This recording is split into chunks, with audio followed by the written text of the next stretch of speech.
I had this constant chatter in my head all day long, just fueling my anxiety and telling me that I was about to screw up, that I was about to disappoint everybody who had hired me and, believed in me, who was comparing me to everyone else. Like, look at your colleague. Look at her. She seems so confident. She got it all together, and you don't, obviously. Like, look how busy everyone is, like going about their day, knowing what they're talking about. Unlike you, I mean, she was like very, very mean. That voice. Yeah. She would not shut up from 9 to 5 every single day. She would just bring me down. I would leave the office completely crushed. Like, imagine. Welcome to the Personal Freedom Podcast. This is your captain speaking, Mac Dohm. Somewhere between a midnight drive, a wrong turn, and a life-changing realization, you found yourself here. Because sooner or later, something breaks open. A relationship ends, a career no longer fits, a dream starts slipping away. Or maybe you just wake up one day realizing you've been drifting through a life that no longer feels like your own. And that is the Crossroads moment. The moment where you can stay asleep at the wheel, or you can turn towards freedom. This podcast is for the rebuilders, the wanderers, the creators, the people trying to find their way again. And for some, maybe this podcast isn't about escaping the path you're on.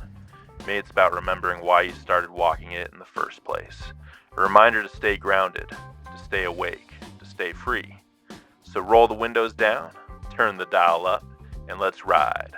This is the Personal Freedom Podcast. Hey everybody, welcome to the Personal Freedom Podcast. I have a special guest on today, Ilham. We met through Substack. She is the author of the 1% Wiser Substack. And I'm really happy to have you on today to have a conversation about your personal freedom story. How are you doing? Thank you, Mac. Very happy to be here today. Thank you for having me. I'm doing great. How about you? I'm good. I think we were just talking before the recording started. I'm doing some camping out in Colorado. So ready to move spots after we're done chatting today. And then you were saying it's been a little hot over there. Can you tell the audience where you're at right now? You're not in the USA. I am not in the USA. I actually live in San Sebastian, Spain.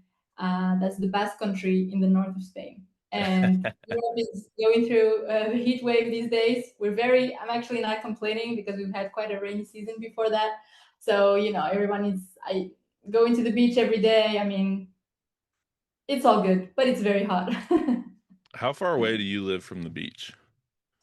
About I would say 20 minutes walk. 10 Oh, minutes by. that's sweet. It's Okay, very that's nice. great. Yeah. It's And a then luxury. how long have you been living in Spain for? About 6 years now. Wow. Okay. Yeah. And we'll get into it a little bit in the conversation, you telling your story. But you're born and raised in Morocco, right? That's true. Yeah. Born and That's raised cool. in Morocco, 1991, long time Hey, look at ago. us. We were both born in You too? 91. Yeah, Oh, yay! We are the same age then. We're the coolest. that's cool. Yeah, we are the So coolest. 90s kids, right? Yes. That's a great time to grow up, I think, personally. I Uh, couldn't agree more. It I was like right mean, before the cell phones, started to do their thing in the internet. Like we got, I don't know about you, but I remember still growing up, without the internet in the house at all. me too. Me too. And actually, I remember having this little library in my bedroom full of books. I used to read a lot. And then the minute we installed Wi-Fi at the house and MSN Messenger came into the chat, I don't know if you had that too. My reading habits just dropped. And Right. nowadays, I'm really so grateful that I didn't grow up with social media and smartphones because I got to be, a kid that plays outside. Yeah. And Good foundations. I fell in love with reading. I would buy CDs and I would have to listen to the CD, and that's all I had. So yeah, I'm very nostalgic about those times. Yeah, it might pop up as we're talking, right? So, one thing I like to, before we talk about what personal freedom means to you, like, so just tell everyone like where you're at right now, just with life and what's what's that flow state that you've been in? Nice question. So yeah, I live in San Sebastian. I'm 35. I have a day job from 9 to 5 every day. I am an engineer at a company in the industrial sector, and I actually work in sales engineering. So I'm an engineer, Okay. but actually my job is to sell. And then in the evenings and on the weekends, I get to dive into things that fascinate me and that I'm curious about, and that's anything related to, I would say, personal growth, even if this word, I mean, this expression or word or the name doesn't get a very good rap sometimes, but to me, it's just anything about emotions, emotional literacy, emotional intelligence, maturity. I've realized, and we'll talk about this in a bit if you'd like, Yeah. that to me, and that's very personal, happiness is calm. Happiness is a state of serenity and calm. I'm my best version when I'm calm, when I'm not anxious, when I'm just breathing easy, you know. Sure. So I think my goal at all times is to find my way back to that state, even if it's not realistic to think that I would just live in that state of bliss. That's impossible. But you know, when life throws something at you, when somebody triggers you or whatever, just being able to go back to that place where I know I'm a better version of myself. And that's precisely what I write about in 1% Wiser. So that's where I get my flow state from nowadays. And yeah, other than that, just trying to teach myself to get away from my phone as much as Right. possible, be present, and not live so much in the future, worry less, etc., etc. I love it. No, it's a great topic to talk about. And I find that whenever you're posting things on Substack, it's always inquisitive, intentional, and I think there's always just that positive feel about it. Whenever I Really? interact with you on Substack, yeah, I always feel Oh, like it's a calming thing. So you bring a calming presence there. So if you're on Substack, which I think it's still sometimes I talk to people about Substack and they're like, "What's Substack?" I think Substack is cool because I think it's like the best social media to be on. I Uh, agree. it kind of reminds me of when social media started to come around, Mm, where it felt just a lot more pure and the interactions felt that way. And then with Substack, I mean, it's a lot of writers and creators. So mm, typically, right, the people that you meet are people that are also creating and writing, not just posting mm. a 2 second thought. Um, Yeah. that's typically coming from some place of anxiety or fear or anger.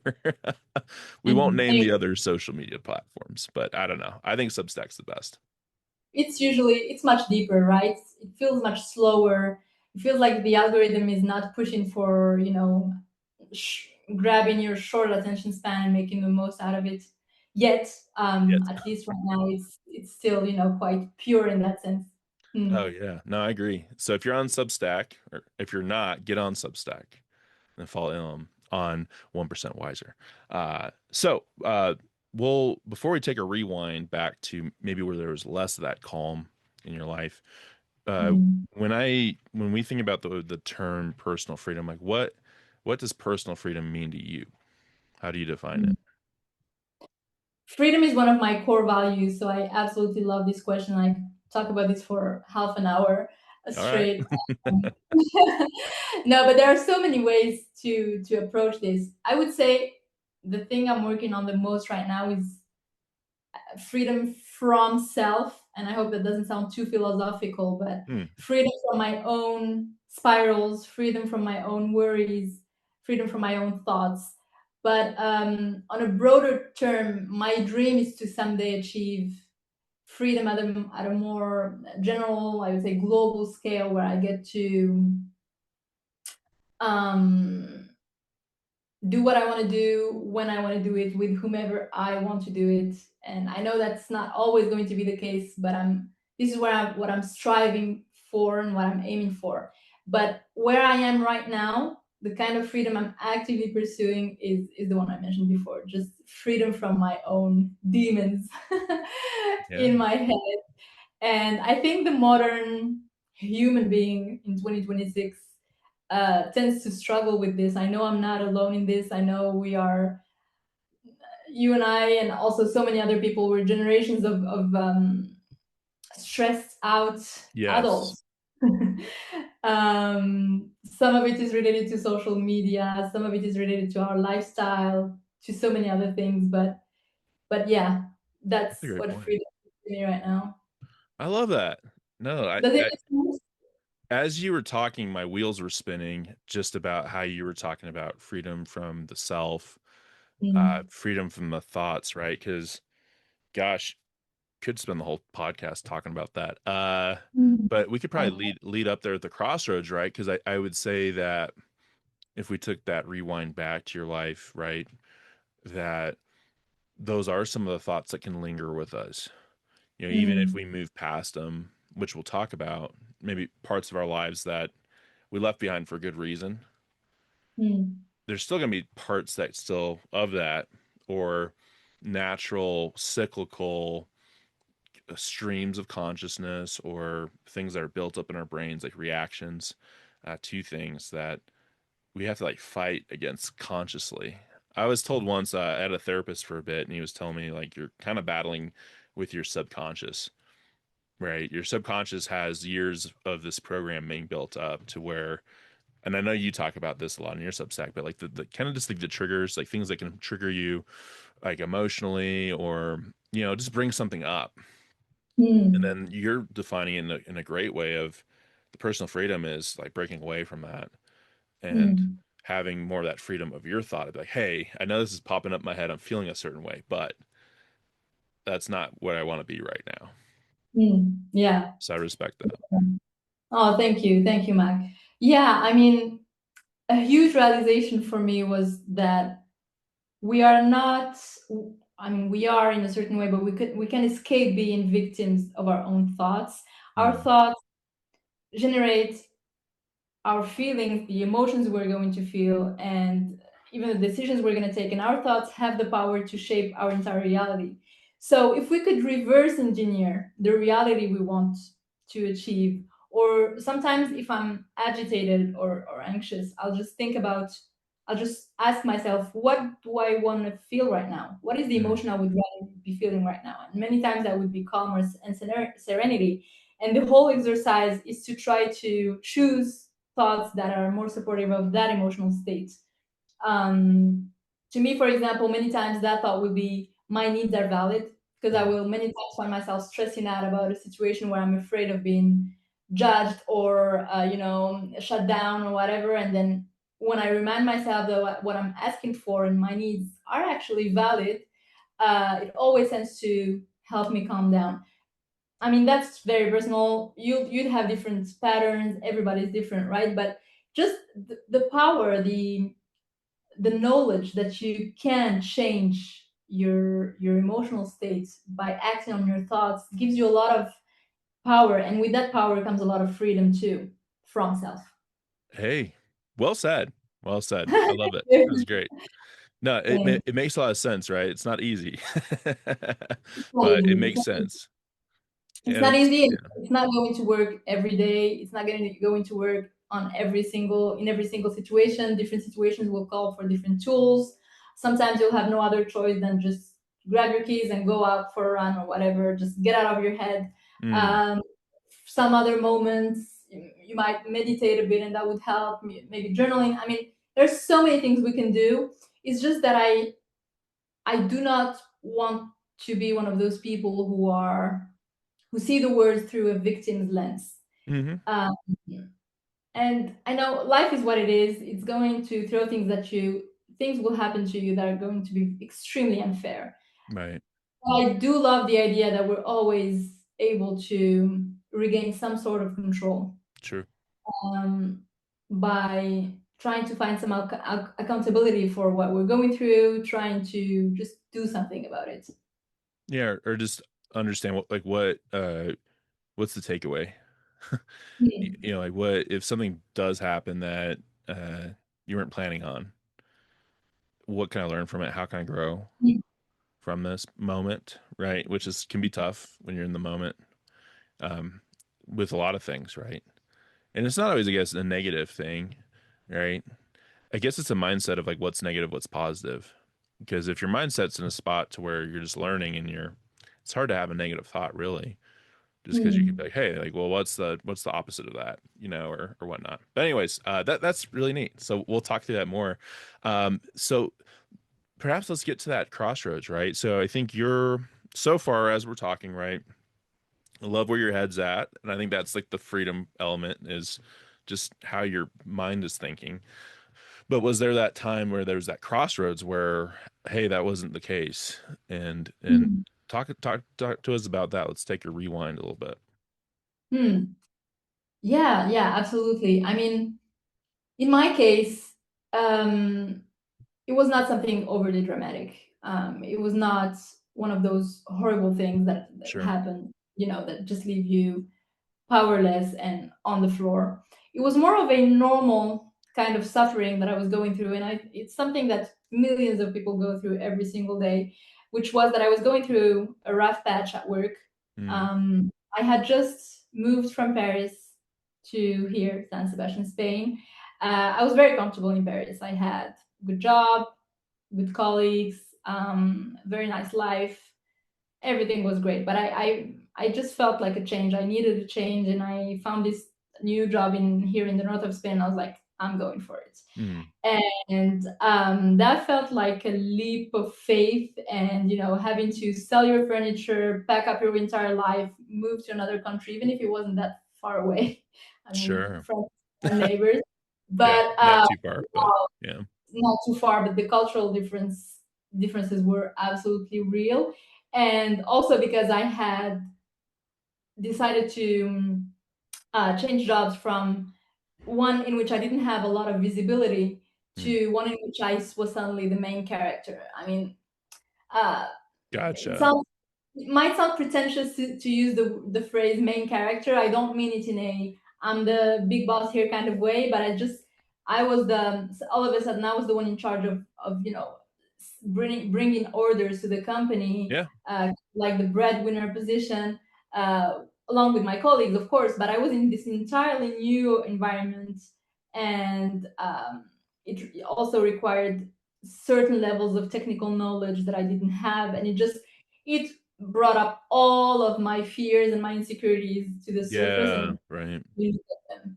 I had those fears, and I had them in Paris as well in my previous job. But I was comfortable because I was in this support kind of position where I didn't have to take lead. I didn't have to really have very deep understanding of technical matters.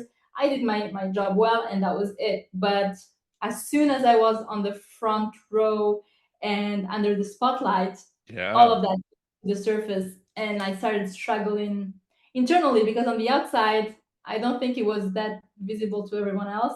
But man, in here it was terrifying, terrifying for several months. And so I think that's when, because I was lacking inspiration in my daily professional life, I was lacking guidance. I didn't have a mentor per se. I started looking for those mentors online, Mm, and I discovered so many knowledgeable and inspiring people through podcasts mainly. And little by little, I started to rebuild my self confidence. I started to become aware of certain things. And when you ask me, has there been a crossroad in your life? That's the moment that comes to mind. mm. Um, yeah, that would be it for me. Yeah, and just talking about just the roles themselves, that makes a lot of sense though. Like once your name's out there and a lot of people are looking to you for the word, like, hey, what's the final word on this, or where are we Mm, going? That just changes everything. It does. yeah, So, yeah. and that's when you initially moved, right? So you take this new job, and so and you're in a new territory. Have you ever been to Spain before that, or like on trips or anything? Or I have been on vacation, on holidays, but never to live. all right, so I got kind of a funny question for you. Go ahead. Okay, so I'm in America, right? I think we have a sense of maybe a false sense of how like Europeans work. But do you was Might it in not be that France? false. Would you be take like a like was there different working standards when you went to France to Spain? Like, because Um, sometimes I think of my head in French, and I love it. Like, I've got family in Italy, mm, but sometimes I just hear like, oh yeah, we took like a 3-4 hour break, and had some food and hung out, and came back. Oh, I have no clue how that all operates. So maybe you could dispel some rumors in my head, or maybe you can confirm them. I don't know. I mean, I think I would. These are about to be confirmed, Mac. All right. Same. I No, like the we don't. European. I like the European work stuff for me. I'm like, I think that's how life should be. I don't think you Mm, should be working just slaving away all day. yeah, And I use the word slaving away. It's not always that, right? But sometimes it does feel like because I work I work the corporate 9 to 5 too. Or oh, I don't know if your job's corporate or so, but that yeah. So it like yeah, the 9 to 5, all that. I guess that's what people would call it here. is. Mm. But yeah, I think, but How, having like, breaks and stuff, I just think is great for the human soul. yeah, yeah, yeah. No, I mean, I'm sure if I were to compare France and Spain, I would say that the French working space is more, perhaps more worker oriented, more of like you have more rights, things like that, because the French, they tend to be more perhaps vindicated, like more they ask for more, they they really fight for their rights more than perhaps any other population. I don't know, maybe I'm not completely Does true, that but mean this like is long lunches or what does that mean? I know there's more to that, but um, just on so we don't usually do long lunches, at least not at work, but it's true that we do have many vacation days compared to the US. So the legal number of vacation days was 5 weeks a year. okay, And on top of that, we also had about like 12 extra days. And in some companies, it was even more than that. So I think that's where most of the difference comes gotcha, from. gotcha. In France, for example, disconnecting during your holidays is like sacred. Love it. Uh, Laws are even very strict about that for towards companies. So Oh, when you're working holidays, holidays. Like you leave them, my friends, they leave their work, their phone, and their computer at home for perhaps 2 to 3 weeks, and that's just the way it is. So yeah, I'm sure there are some differences.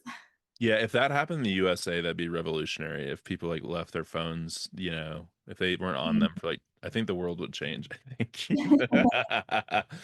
No, but that's neat. I just wanted to ask. I was curious about that lifestyle. I think with the remote, I get like a little bit of a taste of it. I think, just because I can get out, I can go on walks and stuff like that. Um, Mhm.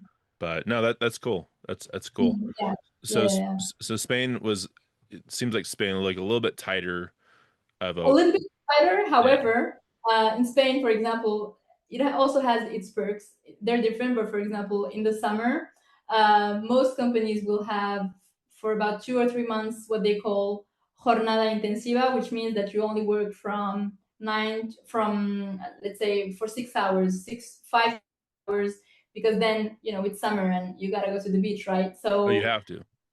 very soon in July, I'll be leaving the office around 2:30, 3 p.m. every day, just because that's the summertime. Summer, I'm missing the word, but yeah, the summer Like time the frame. schedule. Yeah, the schedule, right? Which this is non-existent in France. So it's all a matter of I gotcha. That's hmm. cool.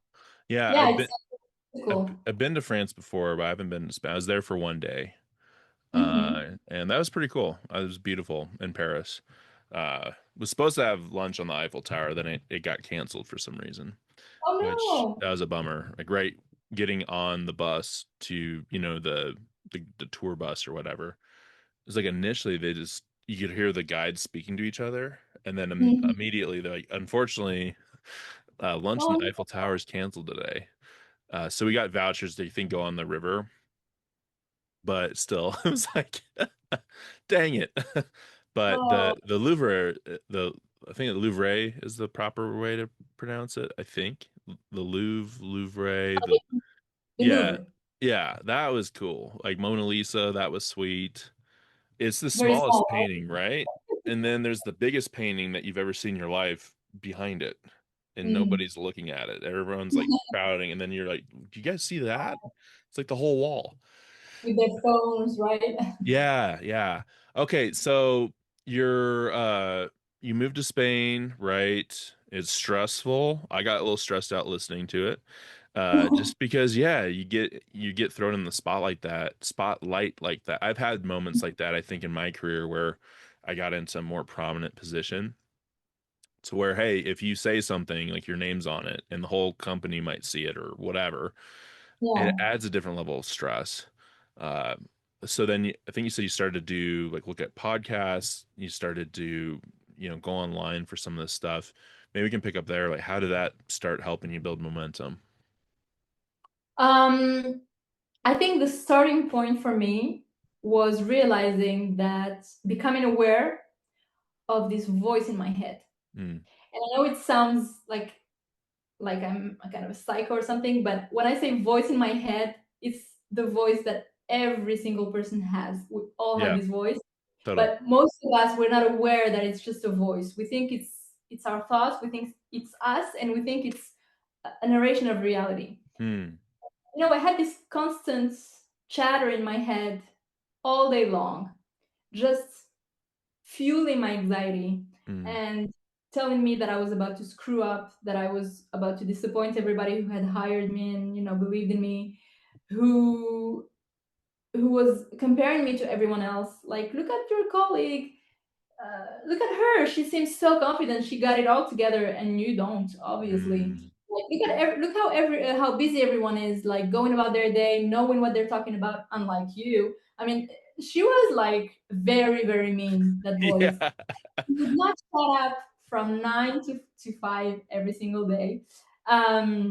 She would just bring me down. I would leave the office completely crushed. Like, imagine you had this someone. Imagine if it was I heard somebody on a podcast comparing it to having a mean roommate living with you, Oh, and sure. That's a good that way to put it. person was just insulting you all day long, like, idiot, look what you've done. Like, oh my God, you made another mistake. I can't believe you. Like, how many times do you need to read the file to finally get it, dumbass?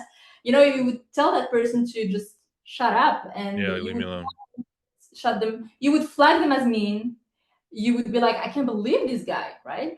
But then when it's your own voice, I took everything she said at face value. Mm, So the first aha moment I had, I believe, I'm not sure, but I think it was through the Dare to Lead podcast with Brene Brown. yeah. um, Okay. and I think, I don't remember if it was her or one of her guests brought up that voice, and I was like, Mm, minute. Yeah, there what was do a I do moment I now? was like, hey, wait a minute. And I realized that voice, I started seeing it as a separate entity. Mm, And the moment I did that, things really started to change. Because then after that, I gave it a name. I named her Saida for some reason. Sorry, Saida watching us today. And I started like distancing myself from her. And every time she'd start to, I think, I know, I'm aware of how awkward it sounds that I'm no, referring it to makes it. sense to me. I like it. But this is how I started seeing that voice, and I would be like, "Oh, hey, Saida just woke up. Hey, good morning. How's it going? You're in the mood today."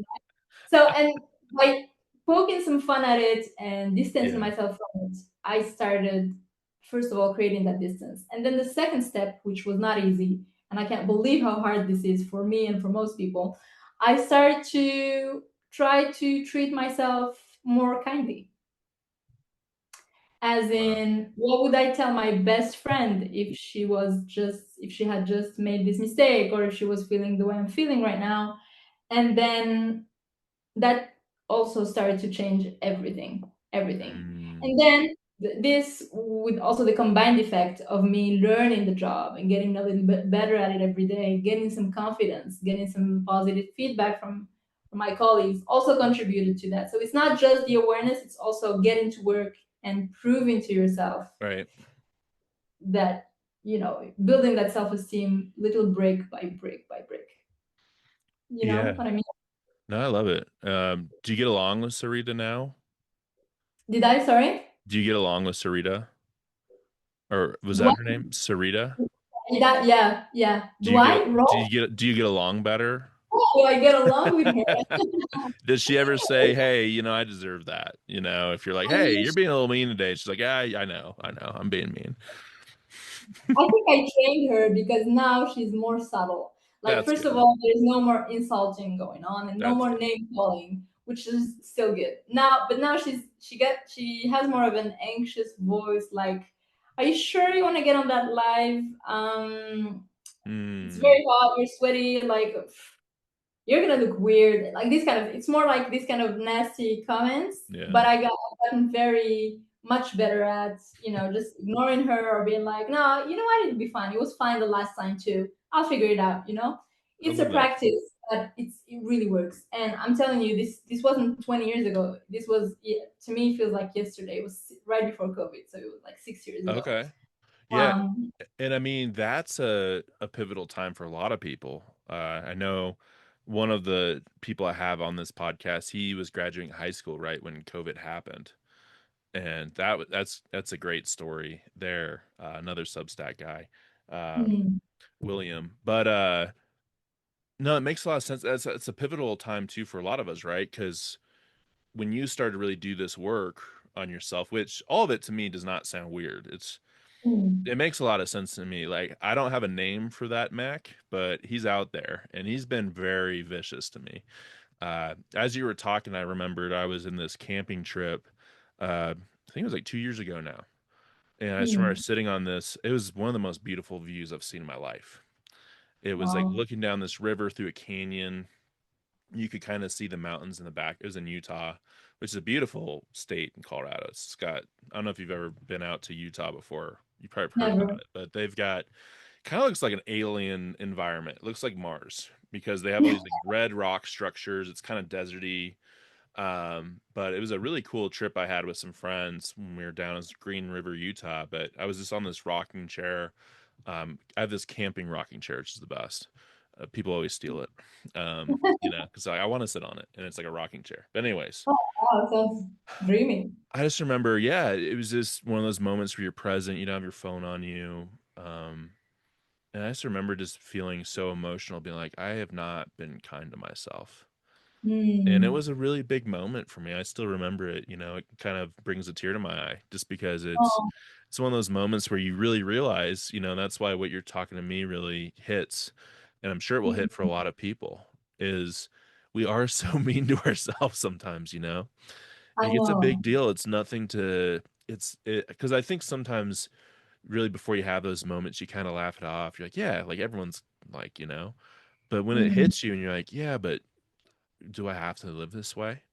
Where I'm Yeah. just mean to Yeah. myself and, I'm letting that voice really have the microphone. And it really sounds like you started to do some intentional work around this COVID time, which I think probably for some people was probably some of the worst times of their life, Mm. right? Because if you're stuck with that roommate and the world is so chaotic and you don't know what's going on, like nobody it seemed like nobody Mm. really knew what to do, right? Mm. It was just a Yeah. crazy time for everybody. And it's something Mm. with COVID, I think it's a really interesting thing is whatever people's stances on it, we can all agree that it was a life-changing thing that we all experienced, right? Like regardless of politics or whatever, like we all experienced it like across Absolutely. the world, which is a crazy thing to think about, like Mm. telling our grandkids someday or whatever, when we're Mm. older, like, hey, I lived through Mm. that kind of thing. Here's my experience.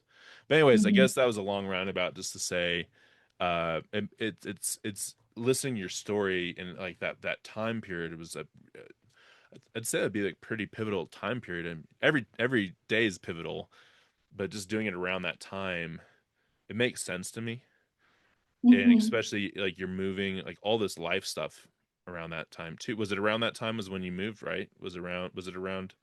Yeah, yeah, yeah. It was after I moved. Wow. Okay, so that's just a lot right there. It was actually triggered by the move and triggered by Oh, the new. okay. It was all in Yep. there to be dealt with. But I did not have any incentive to deal with it because I was in working in the shadows.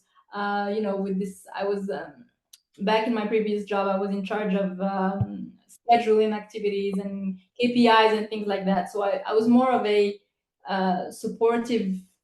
I had more of a support role to management. Are you okay? Yeah, sorry. I that went down the wrong pipe. Um, Yeah, sorry, keep going. We can edit that part out. happens. That happens. Yeah. You know what? I'll just take it. I'll Yeah, just let's take take a little advantage of water this break. moment. I will Hmm. sip myself. Hmm. Um. So yeah, I was constantly. I was walking like with my head between my shoulders, Paris, Right. just hoping not to be, for nobody. I mean, metaphorically speaking, figuratively speaking, for nobody to just slap my head, and be like, "Hey, you're doing it wrong." So I was Mm. just playing safe, not being too visible. Um, yeah, and then when I moved and I got this new job in this new country with a new product, new sector, new position, new culture, new language, because I Mm. wasn't that fluent in Spanish at that time. I was fluent enough to get myself hired, but then it was difficult, and especially also because I live in the Basque country, so there's also the local language, which is Basque, and a lot of Oh. people speak Basque too. So it was all very, very new. Um, and there's this phrase. I don't know if it's an expression or a phrase, but it's "never waste your suffering." Yeah, And that's a it great one. means that if you go through something hard, why don't you make the most of it and draw the right lessons from it? And looking back, I know it sounds cheesy, but I am grateful for all that hardship because it was transformative for me. Yeah. No, I mean, when you talk about it, you're totally dead on. And I think that's part of the personal freedom podcast, right? Mm. Is every person's story in some way, right? And I know that you said it wasn't like a drastic thing, which sometimes you hear some people's stories, right? And it's like, okay, like that's a That's drastic life change, right? But in some ways too, like everybody, I think someone might have been my therapist said something that was pretty interesting too, is just, if a baby falls down, skins their knee for the first time, like that's the worst experience of their life. Like that's the worst thing that's ever happened to them. And in some ways with people, all of us, right? Like we can't compare to each other and be like, well, my suffering was worse than your suffering or whatever. And maybe there are mm, some cases you can look at and be like, well, that was pretty, yeah, that's pretty rough. Like if someone was mm, like a prisoner of war or something, I'd be like, okay, well, yeah, it's different than my suffering. But mm, when I think about your story and what you're talking about, like that's a lot of change. mm, And I think you put it really when you framed what personal freedom means to you and how this is a mental thing of how you're interacting with your consciousness. That's where Sarita really popped out. And I was like, Sarita was, I think, in a way that was the crossroads where I think Sarita was probably had the loudest voice or like had the yeah. most, I would say, like ammunition to say, okay, I've got like a long list of things that I'm going to tell you about every single moment. And I feel like that just would be very stressful, Mm. you Yeah, know? it was. And going back to what you mentioned before, it also kills me how normalized it is to be unkind to ourselves. Hmm. It's almost as if it was what's expected. The minute you start talking in a good way about yourself or formulating some kind, generous thoughts towards yourself, you immediately have this part of you who's like, who do you think you are? That's arrogance, that's ego. No, you have to be humble. But I think the line between being humble and being arrogant, there's a huge gap there. I mean, there's still room for kindness and generosity to ourselves before we fall into the arrogance and superiority category. For me, there's a lot of margin there. Please be kind, be generous to yourself. This is what I'm trying to convey every day on Substack. This note, sometimes I wonder, is my writing too centered on the individual, too self-centered? But I honestly believe that when we are generous to each other, when we are kind to ourselves, we become better humans, and therefore we Hmm. become better for others. We become, we serve others better. We serve them from a place of calm and of peace, and our entire vibe is different.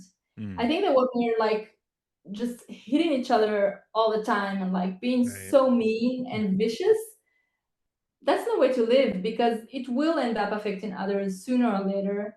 And they deserve better too from us, you know? Yeah, and I guess when you think about it, right? I mean, this is typically how I respond to anytime somebody might be unkind to me or somebody else. I typically have some empathy for them because typically I think most of the time when people are mean to others or look to bring someone down, it's because they're struggling in their own Mm-hmm. life and they can't face it or don't want to. So then it's the weight of that or the energy that's really it's in a way of if my Sarita is talking to me and I'm letting Sarita have the wheel, Sarita's driving the car and I'm not bump my mic, but if Mm-hmm. Sarita has control, or I'll have to make up a name for my Yeah. person, which I'll do. I like that. It's a good Yeah, technique. please So I'll let you know when that happens. let me know the name. Yeah. But when that happens, right, you just notice it. Like you're talking about like the vibe of somebody or the energy is when Sarita's driving the vehicle, I'm sure my conversation with you would be a little bit different. It Mm, would just be different. Like I'm sure you'd still be, a lot of yourself that I'm talking to now, but there'd be something there.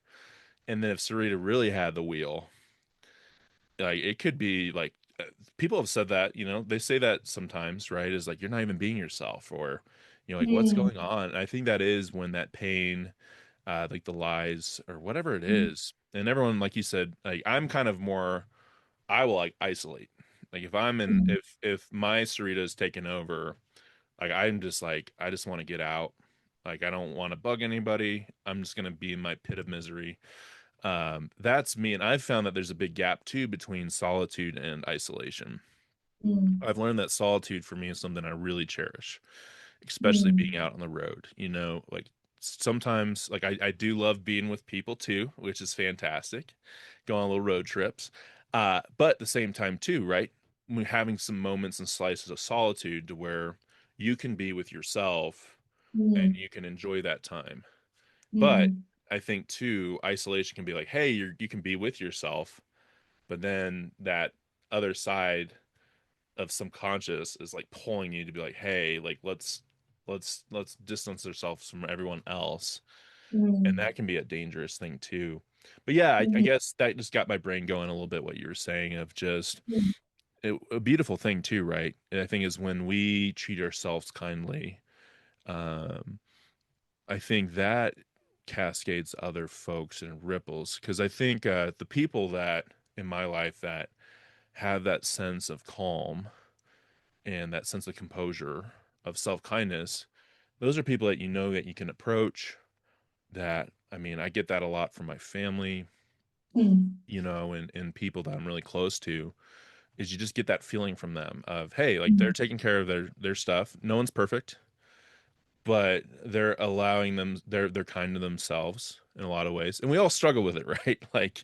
Like we're talking about. It's not every day. Like there's some days for me where I still beat myself up, or I still feel like, it came up on a call the other week actually with my mentor, where I just felt like, all these good things are happening in my personal life right now. Like, am I, is like, is this true? Like, am I like worthy of having like this kind of feeling just really good, and like things are on the upswing, with stuff. And sometimes you don't want to believe it because you don't feel mm, like you're worthy of it. mm, And I think that is like that other side of me that's kind of saying like, yeah, like you don't deserve this. Like you don't mm, deserve to be happy. And it's like, no, mm, I actually do. It's mm. totally fine if I am. Yeah, I mean, listen, I think it's a work in progress that's going to be Yeah. in progress basically our entire life. But the moment you can hear that voice and start seeing it as a separate entity from you, rather than seeing it as the absolute truth, that's Mhm. already a huge step. Then you start challenging it. Then you start, the moment that voice says, are you really worthy of this? Yes, yes, I am. Yes, I am. Because, and then you remind that voice of all of your qualities and all the reasons why you deserve it. I'm a good person, I'm this, I'm that. But then I think there's also a lot of underground work to do there. Yeah. And, and that voice, the more you cultivate a good relationship with yourself and a loving relationship with yourself, the lower it's going to get. And it's not even going to dare to give you these kind of remarks, just because little by little, it's not either or, it's not 0 1, it's not today and tomorrow, it's really through it compounds very quickly through a certain period of time. That could be we could be talking about 4 weeks or not even like years, but just rebuilding that self-worth, proving it to yourself through actions. And by actions, I mean making yourself proud. Look at you, I mean, you're doing this podcast, you're spreading the word about so many wonderful things, you're a good person, you're this and that. And with the help, of course, of therapy, which is great. So many people don't even want to admit that they're vulnerable enough to go to therapy. And Mm-hmm. I have a life coach too, and she helps me so much. So it's just doing the work and the belief that you will go there. And every time you challenge that voice, you're winning. You're absolutely winning. And it goes back to what you said before, which I loved. Um, it's not the same energy that you show up with Mm-hmm. or without self-worth. If you have good self-worth and beautiful things happen in your life, you embrace them, you welcome them. If you're not, perhaps you'll self-sabotage, which is a devastating things to do. Yep. You'll shut people off because you don't think you deserve them.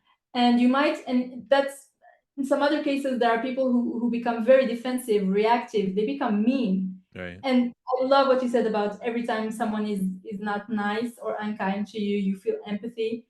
And it reminds me of a movie that I was obsessed with as a kid. It's very niche. I don't think it's known in the US. It's a French movie. It's called Kirikou and the Witch. And it's a Riku's the little, witch. it's a the story of a very, very tiny kid in Africa. He was Okay. born very, very small. If you find this movie and you find it in English, please watch it. It's so cute. Okay. Put it on And the list. and so there's this witch, and she's like terrible, etc., etc. And I don't want to spoil the Oh, I thing, but think I've seen the actual. I haven't seen the movie, but I just looked this up. Is it Kirikou and the Sorceress? Or yes, is it kind of the same? Yeah, I've seen the yeah, I've seen the animation before. I is just it? haven't seen it personally. So but I have seen like I because can't believe it. I love movies. I did see, I think it was either on Substack or another social media where they're showing the animations of it. And this was about a month or two ago, and I was like, wow, like that looks really interesting. So I'll put that on the list. Well, our conversation has inspired me to write a post about this movie. All right. Um, some eyes on it, and I don't want to spoil it for you, but Yeah, don't spoil you'll see. And it turns out that the sorceress, I mean, there's an explanation for why she's so mean, and it. it's a Gotcha. very good explanation. Yeah. And that's exactly what you said. I mean, you're right on, right on. Yeah, because I think at least culturally, I feel like in the US, that and maybe just being a man too, uh and I've talked about this on previous podcasts, but just the emotional intelligence and just Mhm. really feeling like I grew, and not to any fault of like my parents or whatever, but just I think it really hit me in the face when I was like in my late 20s that wow, I have like no emotional intelligence. Like I have no empathy for anything. I don't. It was weird. Like I had a little bit, but it changed in my life, right? And you start to see I think it too empathy can be built through that suffering as well, right? Like when Yeah. you suffer and you go through it, right? And you go through it in a way to where you're not going to make it uh you're not going to let it win. You're not going to make, because I think sometimes when people go through suffering, it can make you bitter, resentful, like you're saying. And it's a sad thing, but you can kind of unweave it a little bit if you're thinking about maybe somebody or something. There's a story there where there Hmm. was that crossroads moment, right? And Hmm. it just maybe they didn't go that the other way, like you have, Hmm. or like maybe what I did with getting the RV. Maybe there was something where they just kind of kept going down that road, and things just get kind of nastier and nastier to where you start isolating and isolating more. You're listening to Sarita more. You're letting, I'm letting my inner voice take over. And I think Hmm. what happens is when you let that inner voice take over too much, you can really find yourself in a spot to where it's like, wow, how did I get here? And I Mm, know I felt that way, right? I had some rock bottom moments in my life, mm, and it was a culmination of that. mm, But then what you're saying is the opposite of it, to where when you're telling that voice no, and you're sticking up for who you know you are deep down, right? Then mm, it's like you build that different type of momentum to mm, where you start seeing more of that calm in your life. And mhm, it's because you're telling that other voice, like, no, like, I don't believe that. mm, mhm. And that's really beautiful. I love that. So I think that's obtainable for anybody listening, right? Yeah, Okay. So you're saying, and I know we're a little bit closer to hour here, so we can start to look to land the plane, but it sounds like that Brene Brown podcast was really helpful for you. it Um, was. was there like other things that helped, or was that kind of the main conduit there to just get you kick started, that new way of looking at life? I think another pivotal moment that came not not too long after that, perhaps a year or two after that, is that I got a diagnosis of chronic disease, which is called endometriosis, Hmm. which is getting a lot of it's becoming it's more well known now than it used to be in the past. But I got the diagnosis and I was floored. I was like, oh my god, really? That's what I had. And it's a chronic disease and it's very sensitive to inflammation. And my whole life I guess I'll never know, but I mean, part of me thinks that I got this disease because of how badly I used to eat my whole life. I was a bad eater Mm. since I was a kid and grew up in Morocco where the food we eat sometimes is very sweet. We used to have snacks at 6 p.m. every day and that was always sweet. So I think I kind of developed some sort of a sugar addiction, I think, or I don't know if Mm. addiction is the right word for it, but very bad eating lifestyle. Sure. And when I left my parents' house and I moved away, um, when I moved to Paris, it was the first time that I had to feed my own self, Uh, and that felt like climbing a hill. Like the last thing I wanted to do after a long day at work and after taking public transportation for an hour was to get home and even think about cooking. So same. So breakfast would be something from the vending machine, sweet. Then when lunchtime came, I would start by eating dessert first because I was craving sugar since I've had sugar for breakfast, which now I understand why. And then mm. 4 p.m., oh, I'm hungry again, sugar. And then I would get home, maybe grab some dinner, sugar. And I was not aware of how damaging that was. I mean, I kind of was aware, but I wasn't aware in detail. And I Mm. just found it impossible. It really, when I say impossible, I mean it. It felt impossible for me to make a change because I did not have the energy for it, which is normal because all I ate was sugar. So I was in this kind of Uh, cycle and I discovered this Instagram page called the Glucose Goddess. Now she's very famous. And the Glucose Goddess on Instagram, you can look her up for anybody trying to eat better. Just explained how to prevent sugar cravings. She explained the science behind why actually consuming so much sugar was bad. I got the to understand the reason behind why sugar was so bad, and I implemented the one thing and it worked. The result was immediate, and I was like, "Whoa, it worked! It actually worked!" And so I got kind of hooked on those hacks. I started doing them, and then that motivated me to start cooking more, and then nice. and then at my next doctor appointment, the disease had receded. I mean, the symptoms had gotten so much better only with food, no other treatment whatsoever. And that was like, whoa. And at that time, I think, and that's why I think it's very important to also make sure to give little proofs to ourselves that we actually are making progress. Because I started believing in myself, I think, for the very first time. Because I was like, if Mm. I was able to climb this huge mountain that nutrition has always been for me, what else am I capable of? You know, Totally. like I blew my own self's mind by doing that. I was like, oh my, when you do something that you never thought you'd be able to do, and then you're like, oh my god, I did it. What else can I do? And that put me on a kind of a journey to self improvement on other aspects as well. Oh, that's cool. Yeah, I had something similar where I think I found out I was lactose intolerant in college, and I got this huge Really? ice cream cone, and I had just the worst stomach pain in my life. Oh. And it was one of those moments too where so I get gout from time to time, that's like in the family, Mm. uh and then also like eczema. And I found that like I have not had eczema problems like in years because I just started eating less processed foods. It was really crazy too. I had crazy chronic ankle pain. I grew up playing high school. Like I played basketball my whole life. I wanted to play college. I just ended up having some injuries, but that kind of set me back with I had two knee surgeries in college or in high school, Oh, which was kind of crazy. But wow. I rolled my ankles like a ton of times playing basketball. But I think it was like after college, I just felt like I had this like chronic pain all the time in my ankle, like all the Mm. time. And I'm like, this isn't normal. Like I'm like 30. And I remember going to one of the orthopedic surgeons, and he's like, "What's your diet look like?"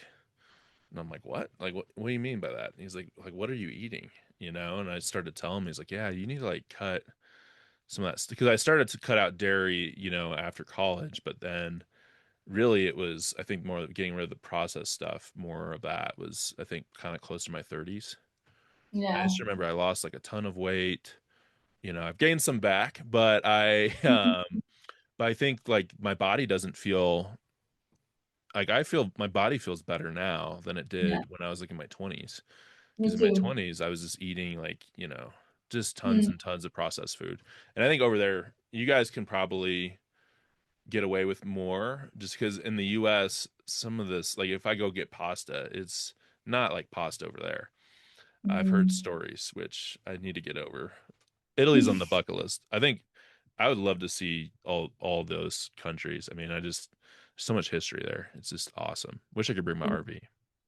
Maybe you But can, or maybe you can rent one here. yeah, there you go. Yeah, I said I'd figure out driving on the other side of the road and all that good stuff. But yeah, I think we're getting close to time here. Landing the plane.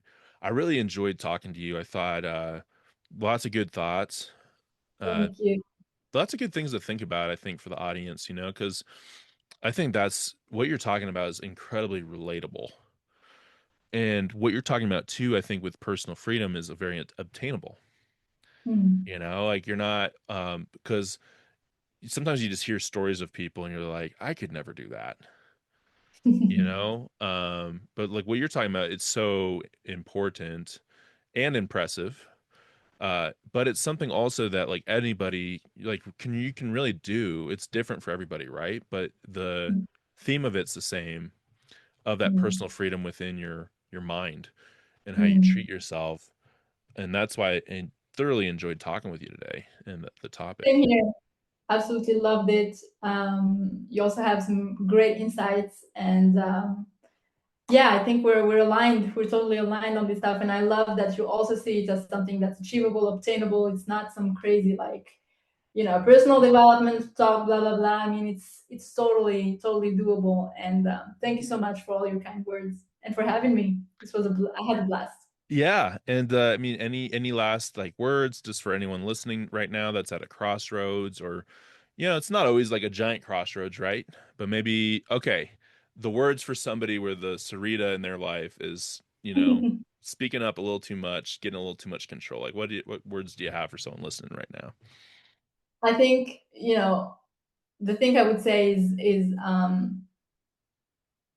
if you're going through something hard, just remember that whatever you're going through, it's very, very unlikely that you're the very first person ever to go through that.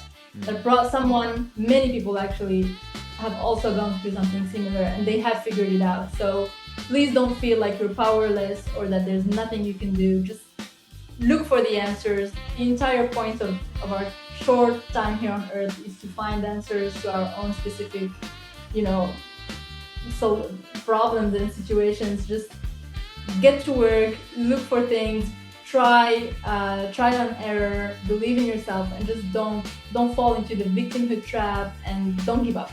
That's the main advice that I would give anyone. Just you're not alone. You're not the first one to go through this. There is a solution. There is an answer. Love, enjoy the process, and just you figure it out. Well said. Well said. Ilham, parting some wisdom. I think we're all 1% wiser at least, at a minimum, after this conversation. So check Ilham's Substack out. We'll put that in the show notes.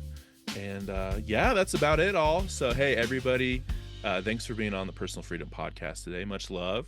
And we hope that you have a great rest of your day. We'll talk to you later. All right. Bye.